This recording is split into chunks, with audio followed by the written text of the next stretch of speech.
again, folks. This is Crisis 169K Mark coming to you live in living color. The power of my phone Cricket. I'm not using Spectrum because I'm actually out today, running around. It is Saturday, 8:30 in the morning. Late east wind, chance of rain today. No, sorry, moving on. The evolution of gaming. Topic is pretty interesting to talk about. What is evolution of gaming? What is the evolution? Well, starting back with Pong I can go back with the Pong consoles and Atari 2600, but that crap has been discussed for years. And but I'm starting right after this is actually the post crash. Made a little bit pre-crash into it so people don't understand what it is. What Gaming Crash was in '83. I was only 2 years old when it happened. When Kim Cosnick of gaming later on in my life. I was 6, 7 years old, realizing what gaming was. 12, 13 years old, I wanted to find out what game consoles were out there that I missed. And of course, I played 2600 when I was a kid because we had one in Fort Devens, Massachusetts. That place is no longer existent. Massachusetts did before Devon's not. It's been paid over to close down the shop center now. But that's, that's liberals for you. Anyway, moving on. You have to understand with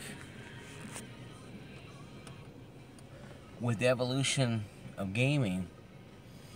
See, some side note is the crash of '83 happened because there were too many consoles. Consumers had too many options. Now we have at least 3 consoles, 3 relevant ones. I don't include Steam boxes because they're not really a console. I don't include the phone consoles because they're all phone games. I don't include PC because it's a whole different beast. Gaming. I'm not saying it's not relevant. I'm saying it's a whole different aspect of it. It's apples and oranges. PC gaming is always going to be superior. That's just the way it is. Hashtag deal with it. But what happened in the crash was too many choices and not enough regulation. We all know the story how Activision sued. Atari sued Activision to keep the games off their console. Activision left Atari. 4 programmers formed Activision because they wanted the rights to the games, under names on the games. And they're told by, I think, Steve Gazelle, whoever the guy was, in charge of Atari, through Time Warner, told them that they're no more important than the person who put the games together in the manufacturing process. So, they left for Activision. And once games like Pitfall came on 2600, yes, it was great. A whole new fresh of life, new games, sales, $5-6 million for that company there, probably a little more than that. But you had places like Purina Dog Chow, making games like, if you send them proof of purchase, you got Chuck the Chuck Wagon. I'm not making this up. And then, of course, you had other games. People make games in their bedroom, or a closet, wherever they make them at. They go to a gas station, sell them there, $40 or whatever, $20, whatever it was. So a lot of good games were getting shuffled with a lot of shovelware games. A lot of games were crap. Bargain bins were selling games for $2 to $5 pop. A dad going Christmas time says I give my kid one game for $40, or give him like 20 games for the same price, and get this the $2 bargain bin games. And most of them were not bad games, not terrible, but a lot of them were. So maybe, let's say about 50% of them came out that were non-traditional games from companies like that. Let's say maybe 10% of that was good games, decent games. The rest of them were crap. That's estimating. So like I said, Dad goes to Christmas time, buy his kids some games for Atari.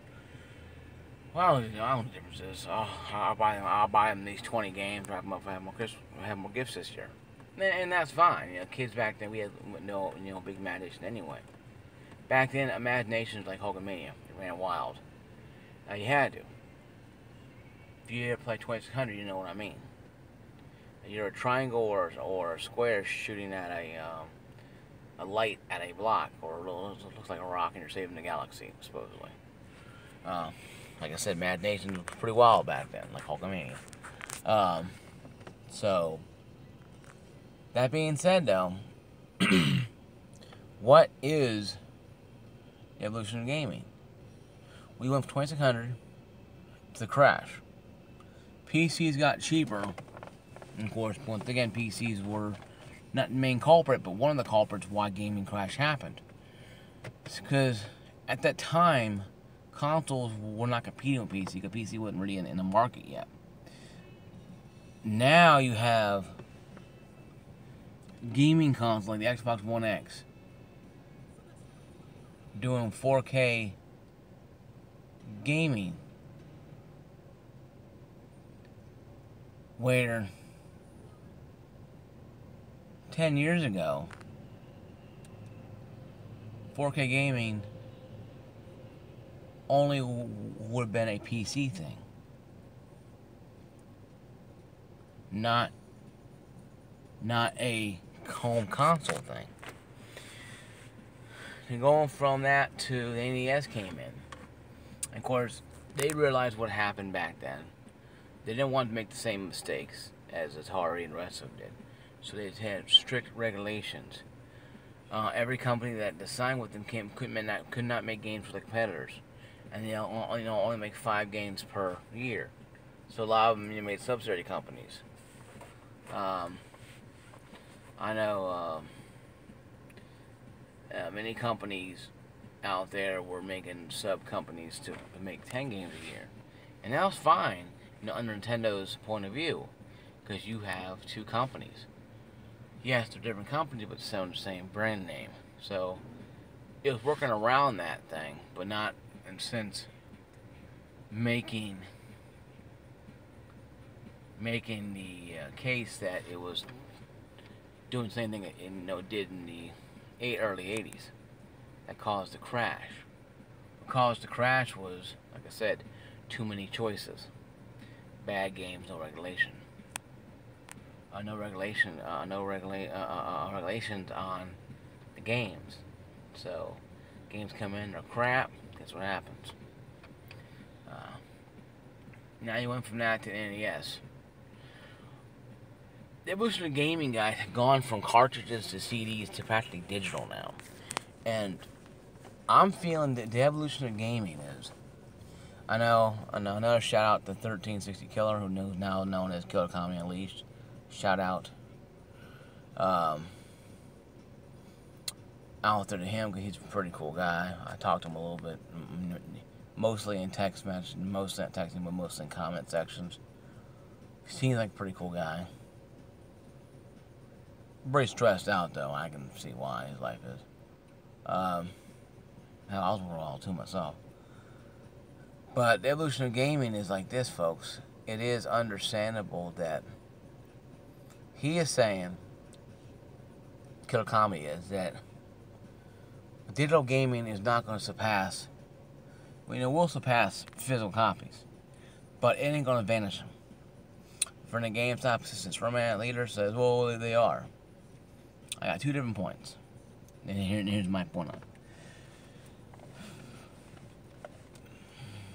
it. The wax radio type of rings they used way back in the 1900s to play music changed dramatically over the last 100 years.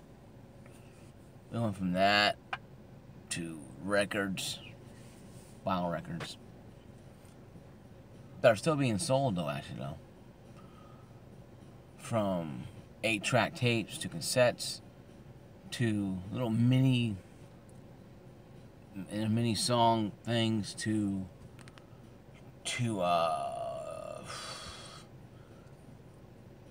from cassettes to CDs to mini digital tracks. I can go on for hours about this.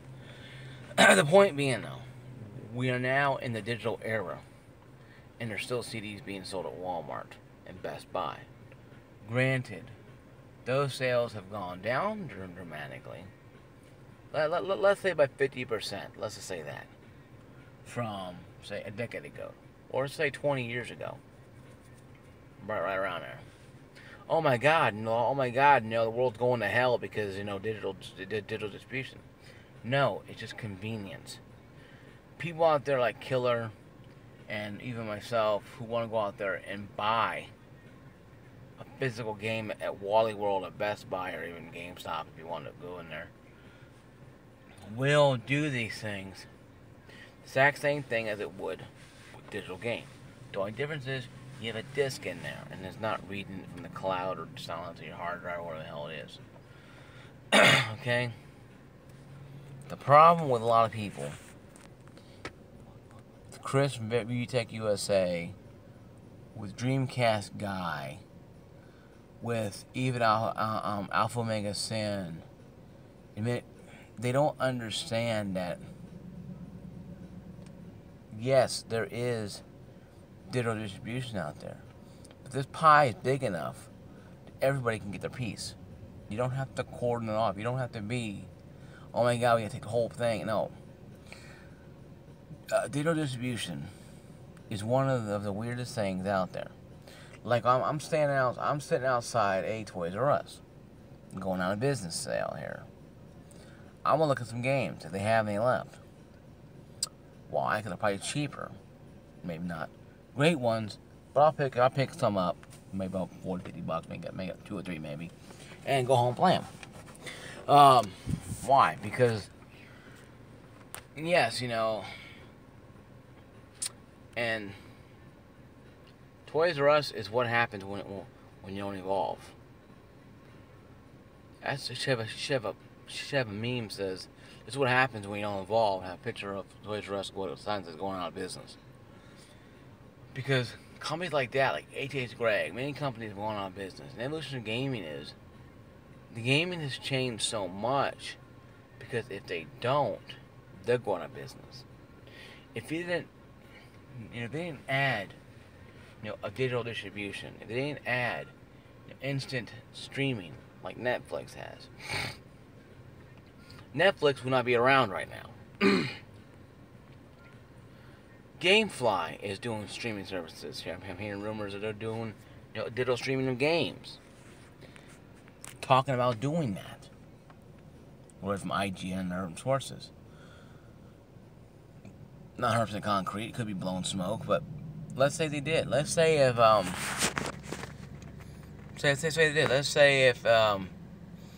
GameFly says, you know what, we're gonna start letting people who have searched with us stream those or stream those games. It'll help them change with times. It'll make them more relevant. But you got Game Pass, like Xbox Game Pass, that allows the new Xbox Studio games only releases to go. Like Sea of Thieves right now is on there right now. For a month, for $9 a month, you can play that game. And other games like it.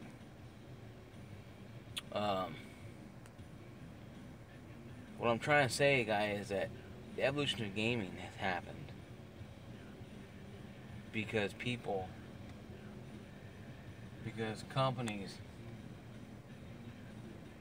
have not understood yet that people don't want just physical media.